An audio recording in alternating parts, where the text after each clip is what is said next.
Hey, salut à tous, bienvenue dans cette nouvelle vidéo. Aujourd'hui, on va parler du coup droit.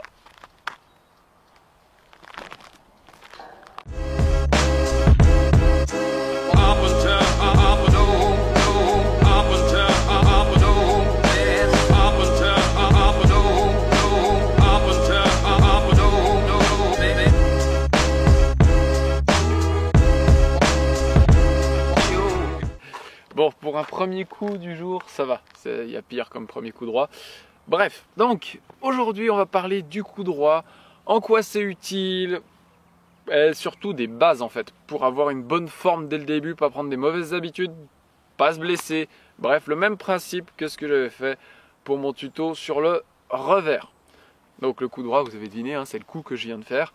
On va parler de toutes les bases, ce qu'il faut faire, ne pas faire, et surtout en fait, qu'est-ce qui m'a aidé moi à développer mon coup droit? Parce que je suis encore relativement débutant, hein, ça fait moins de 6 mois que je pratique, même si j'y ai mis beaucoup d'heures, et je reste quand même relativement mon coup droit parce que sur internet on trouve de tout, d'accord?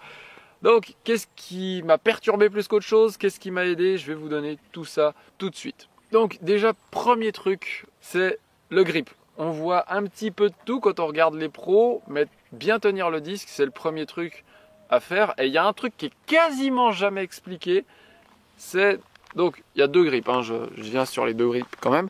Donc il y a le pistol grip, celui que j'utilise, c'est-à-dire c'est comme ça, parce que quand on enlève la main, ça ressemble à ceci. Donc ça ressemble à quand on fait un pistolet, bang bang. Ok, donc c'est comme ceci. Et il y a le power grip comme Paul Macbeth et Nate Sexton utilisent, qui est comme ceci. D'accord? On voit pas très bien avec l'ombre, mais voilà comment sont les doigts. Et après, bien sûr, donc il y a deux trucs, c'est personnel. Soit on laisse ces doigts-là ici contre le disque, soit on va les mettre comme ça. Donc ça, peu importe si c'est en pistol grip ou en power grip. Moi, personnellement, j'aime bien les laisser contre. Je trouve ça amène un petit peu de contrôle en plus. Donc, je disais, le truc qui n'est quasiment jamais expliqué dans les vidéos, c'est comment mettre son majeur et où le mettre. Et c'est très, très important. Et en fait, c'est très simple. Il faut le mettre à moitié sur la bague, à moitié sur la flight plate, ici. D'accord? Comme ceci. Et après, l'index, soit vous le mettez plus à plat, un petit peu écarté, soit parfaitement contre, soit un peu au-dessus. Mais en gros, il faut que ce soit confortable. Ici, là, dans ce creux, il faut absolument que votre disque soit vraiment enfoncé dedans très fort. D'accord? Et après, avec votre pouce, que vous teniez tout ça fermement. Votre pouce, il ne doit pas être au bord. Il ne doit pas être à perpète au-dessus comme ça. Il doit être à peu près aligné avec votre index en dessous. D'accord? Et ça, que ce soit en power grip ou en pistol grip, c'est pareil, il faut que ce soit aligné avec votre index.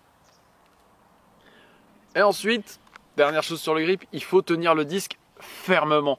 Même sur une petite approche, si vous voulez que le disque parte pas en faisant comme ça, eh bien il faut tenir le disque fermement. En général, si le disque part mal, c'est juste que vous le tenez trop soft et du coup qui part des doigts pas pile au bon moment et pas de façon ferme.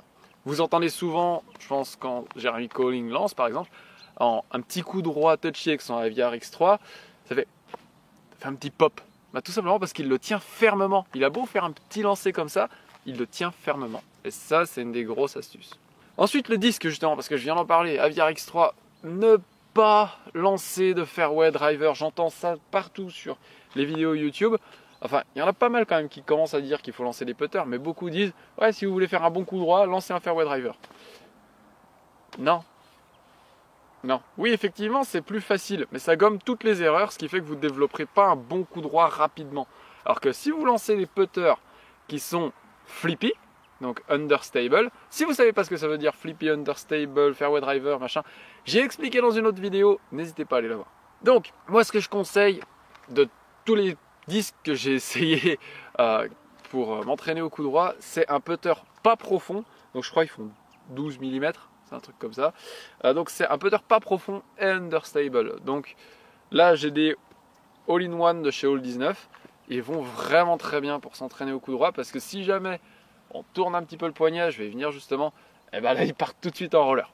Donc voilà, c'est super d'avoir des disques comme ça parce que ça permet tout de suite de corriger les erreurs. Ensuite, si vous lancez les coups droits avec votre disque qui part comme ça, directement, c'est certainement que en fait quand vous lancez votre disque, vous gardez bien la main en l'air, mais dès que vous voulez le lâcher, vous faites ça. D'accord? Vous allez... Et là, forcément, si vous le faites un peu tôt, vous emmenez votre disque et là, boum. Donc, ce qu'il faut s'entraîner à faire, c'est répéter le mouvement, ou vous faites ça.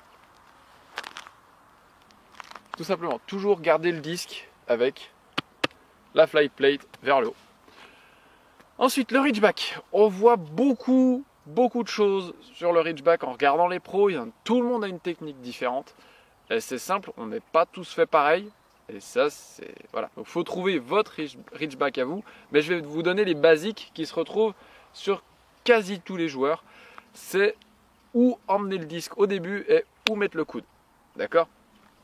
Bien sûr, il y a des exceptions comme Paul Ulibarri qui lui fait un reachback presque comme un revers. Lui, il fait son reachback ici. Mais au final, la position ici est la même. D'accord? C'est juste son reachback qui est un petit peu différent. Mais en gros, le reachback comparé à un revers, on va pas faire ça. Comme un revers, on fait ça pour lancer là-bas. Là, ici, on ne cherche pas à faire une ligne droite. On cherche à faire un petit peu un mouvement comme un pitch de baseball. C'est-à-dire où on va créer un levier avec notre coude qui, lui, va faire plus de mouvements et après lancer le disque. C'est un peu un mouvement de fouet au final.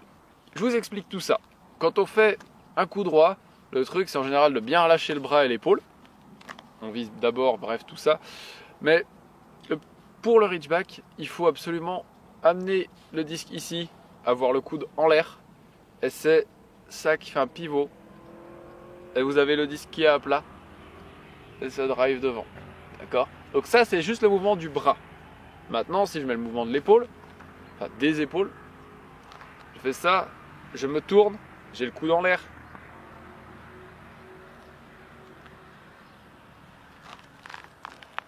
Je pense que je le fais plutôt bien, le mouvement au ralenti.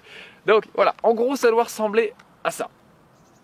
Et c'est ça qui fera que votre disque part propre et que vous pouvez mettre de la puissance. Après, quand vous commencez le coup droit, surtout ne cherchez pas à mettre de puissance. Donc, vous allez moins lever le coude. Là, je vais en faire un petit à 30 mètres pour vous montrer. Ce qu'il faut quand on veut lancer à 30 mètres, c'est justement faire moins de reachback. Qu'on fait ça. Ouais, puis là, il est même parti peut-être à 40 mètres. Et ça, il n'y a pas besoin, comme vous le voyez, d'emmener très loin le coude. Je vais emmener peut-être là.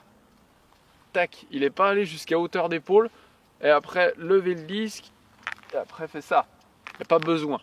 Et donc, justement, maintenant qu'on en est vraiment au lancer, ce qu'il faut chercher vraiment à faire, c'est contrôler les angles. C'est vraiment le truc le plus important. Contrôlez vos angles avant de lancer fort. Ensuite, dernier petit truc très important, comment on vise en coup droit? Comment on sait comment se positionner pour pouvoir viser? Eh bien, c'est très simple. C'est la même technique que le revers. Pointe de pied gauche, talon droit. Vous tracez une ligne entre les deux. Ça vous donne votre point de visée. C'est aussi simple que ça. Et donc là, tac, je veux viser cet arbre là. Tac, je me mets comme ça. Mets ma ligne. C'est bon, je suis aligné. Et normalement, ça devrait me mener directement à cet arbre. C'est aussi simple que ça. Donc, je fais un petit récap avant de finir cette vidéo. Quand on veut développer son coup droit, surtout ne pas chercher à lancer fort, mais chercher à être précis et faire les lignes que l'on souhaite. D'accord? Deuxième truc, lancer des putters. Ne pas lancer des fairway drivers ou même des approches. Ne pas lancer des zones, par exemple. Zone, harpe, tactique, etc. C'est des trucs beaucoup trop overstable. Ça vous aidera pas à progresser dans votre coup droit. Ne pas dépasser la vitesse mid-range. Vous pouvez lancer éventuellement des mid-range understable. Ça marche aussi bien que des putters. Et si vous avez déjà des mid-range understable, comme ça vous n'avez rien besoin d'acheter en plus. Ne pas commencer avec un run-up. Commencer stand-still. Ça je ne l'ai pas dit, mais je pense que c'était assez clair vu que je n'ai pas montré de run-up. Ne pas aller chercher loin derrière pour faire son reachback. Et enfin, rester détendu et s'amuser. C'est le plus important. Donc voilà, j'espère que cette vidéo vous aura aidé. Si vous avez des questions, n'hésitez pas à les poser en commentaire. Si vous avez des suggestions de tutoriels ou si vous avez des questions par lesquelles je pourrais répondre en tutoriel, n'hésitez pas à les poser également en commentaire.